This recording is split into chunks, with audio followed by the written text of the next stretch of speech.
Hammaga salom qizlar, sizlar bilan bugun Shodishka kanali.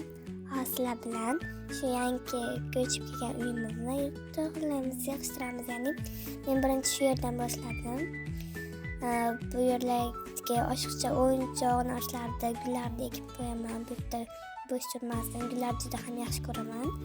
Keyin bu o'yinchoqlarni qayerga qo'yishni bilmadim. Keyin xonamga yugurib kirib, bo'sh quti bor edi, shunga solib qo'ydim. Keyin esa samakatimni ham bir chekkaga qo'yib, bu yerlarda oshiqcha narsa yo'q ekan. Uzr, adashib ketdim. Keyin esa xonamga kirib ketdim. Bu yerda ham oshiqcha narsalarni olib qo'ydim.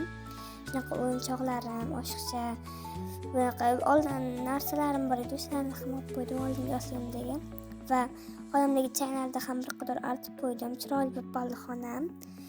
Bu yangi xonamda oldin bitta qiz yashagan ekan. U qiz cho'zib yashagan ekan. Juda ham chang bo'lib ketibdi.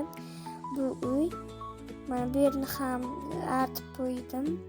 Hamma changlarni. Keyin esa ayamamning xonasiga ham o'tdim. Bu yer shunaqa oshiqcha narsa yo'q ekan. Bu yerda ham changlarni artib qo'ydi bu. Keyin esa mushugim bir pasta qilib qo'yibdi. Keyin buni ham tashlab yubordim. Bu yerlarda hamma yoqda ko'rib chiqdim. Keyin esa hamma yoqda masjidga qurib qo'ygan gullar bor ekan. Ularga suv quyib qo'ydim. Juda ham chiroyli gullar ekan. Keyin bu yerda hamma narsani chekkaga olib qo'yib, shipirib, mushugimning joyini ham, ovqat beradigan joyini ham chiroyli qilib qo'ydim. Va bugungi videomiz tamom bo'ldi. Hammaga xayr. Sizlarga yoqqan bo'lsa, like va obuna bosishni unutmanglar. Keyingi videomiz qanaqa bo'lsa kommentariyga yozib qo'yinglar.